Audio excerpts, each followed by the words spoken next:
Hey folks, it's Al here. Super excited to be returning to Zendikar for a second time, I guess, if Battle for Zendikar was the first return. Um, yeah, Zendikar was right around the time that I first started playing Constructed in a more serious way, so there's a lot of nostalgia there for me. I didn't really play Limited that much at the time, but as I understand it, it was a pretty fast and aggressive but fun limited format. And then Rise of the Eldrazi was regarded by some as one of the best formats of all time. So hopefully we're going to have a pretty sweet limited format on our hands. Let's check out some of the cards and some of the returning and new mechanics. So the first mechanic that's listed here on the official Wizards article is we've got double-faced cards coming back to Magic, but not in a way that we've seen before. These are not transform cards like the Innistrad ones. These are actually modal cards where you're going to get to choose which side of the card you want to play. And it appears that the ones that we've seen so far are a land on one side and a spell on the other, or just a land on one side and a different colored land on the other side.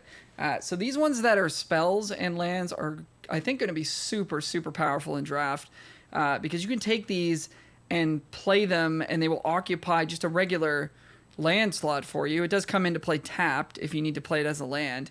But if you don't need to play it as a land, think about this as like a cycling land from Amonkhet Remastered that we just saw the cycling deserts be super important pieces of that format on steroids. Instead of being a land, this is a full-on spell that's going to actually have a pretty big impact on the game. So, these are going to be huge for draw smoothing, and the fact that you get to play, if you can draft a couple of these, 25, 26 of your draft picks instead of just the usual 23 or 24 is huge, huge game. We've only seen them at rare thus far, so it might not be the kind of thing that, you're going to be able to stock up on a ton of these in limited, but if they do appear at uncommon, or even common somehow, they're going to be super high picks and super, super powerful ones, even though on their face value, the effect of the spell is not huge. I think you're going to want to take these very, very highly. So, look out for those. One rules note to make note of is that if they're not in your hand, if they're in the graveyard or something, or on the top of your library, if you're able to, look at the top card and potentially put it in your hand, their characteristics are taken from the front side, which seems to be indicated by this up arrow in the top left corner here, and then we can see the back side has a different symbol. So this card, for all intents and purposes, is not a land unless you choose to play it as a land. If it's in your graveyard or in your deck, it's an instant with converted mana cost 3, and it's red. So really, really cool mechanic, and I think it's going to be very, very powerful and limited. Next mechanic, this is a new one, kind of hearkening back to the days of Allies, which was a bit of a favorite mechanic of mine back in original Zendikar. We've got Party. It's clearly a little bit of D&D influence here on the game. So basically you get bonuses for having multiple creature types on board. So if you've got a cleric, rogue, warrior, and wizard, you've got what is called a full party.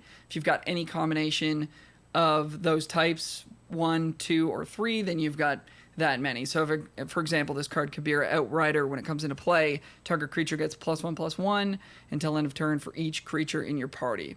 So on its face, it's going to count for itself and give something +1/+1. If you also have a wizard, you'll get +2. If you've also got 2 of these other ones, you'll get +3. And if you've got the full party, +4/+4, which is a pretty big effect for an enters the battlefield ability on a creature. One thing to note here, though, is if you had a creature that is both a rogue and a warrior, for example, it's only going to count for one of those creature types in your party. So you can't have a full party with fewer than 4 creatures. So if it seems confusing, it's actually quite simple. It's like you need one of each, and you need to have 4 to have the full party. So for example, we've got this Tajuru Paragon, which counts for each of the 4 party creature types: cleric, rogue, warrior, and wizard. But if you have this card in play, you do not have a full party.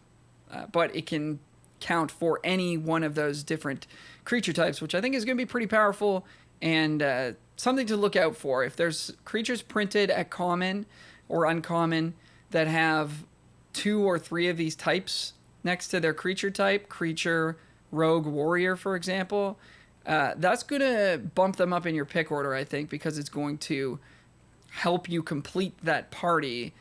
Even though it doesn't count for 2 of the creatures, it will make completing your party a lot easier and power up all your cards that care about that. So something to look out for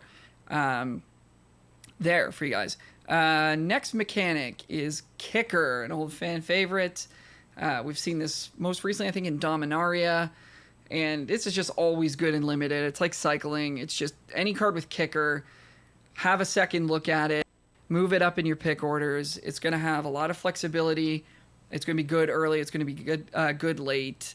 So even, an unassuming card like this one, Gnarled Colony, 2 mana, 2/2, is, totally serviceable play early in the game.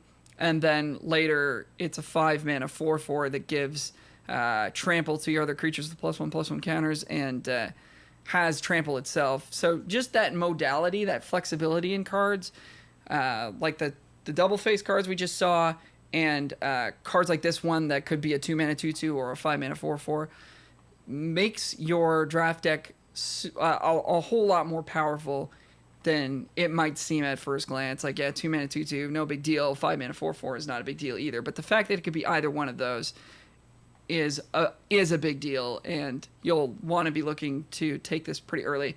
I don't know if folks remember Soroform Hybrid from Ravnica Allegiance. 2 mana 2/2. Later in the game, you could pay 6 and bump it up to a 6/6. That card was very, very strong. This is sort of a similar idea to that, but it also applies to instants as well. So we've got this Might of Marasa, 2 mana, give a creature +3/+3, which is also already pretty good at 2 mana for an instant. And then if you do have the additional mana to kick it, you get a little bit of a bonus there. So this one, not going to be quite as coveted, just because neither half of the card is something that you're super, super interested in. But still, a nice little bonus, and probably, as I'm sitting here saying it's not that great, it's probably better than it looks. +5/+5 out of nowhere can end a game, and +3/+3 for 2 mana can win a combat. So you've got yourself a card that's better than how it looks face value. The final mechanic we've got coming back is Landfall, which is again a fan favorite. And so basically, cards with Landfall, whenever you play a land, all your Landfall cards will trigger. So for example, we've got this Spitfire Lagac? Lajas? I don't know. We'll find out, I guess, if we watch some coverage. 4 mana 3/4. When a land enters the battlefield, it deals 1 damage to each opponent. So again, it looks a little bit unassuming, but actually 4 mana 3/4 and limited is a reasonable body. And then if you've got a couple of these in play, every time you draw a land late in the game and you're like, darn, I draw another land, I don't really need this, but you put that into play, the opponent's taking a couple damage, maybe you've got a couple of other landfall triggers going, it can be a huge, huge problem for your opponent. So look out for these. They're going to be great, and I'm excited to play with them.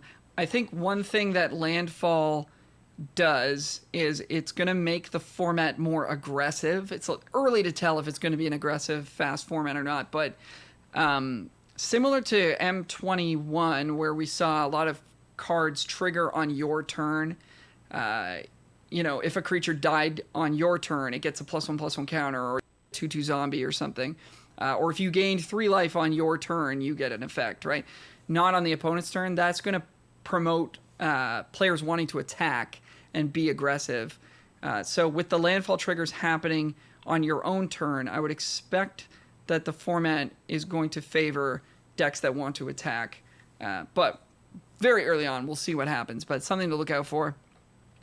Also something that I've noticed in terms of the spoiler is we're not seeing landfall in conjunction with party and vice versa. So the creatures that and spells that care about the size of your party don't seem to care about landfall, and the cards with landfall don't seem to have the relevant creature types for party. So I think we'll be diverging, at least it seems for now, that we'll be diverging in one direction or the other at the start of the draft.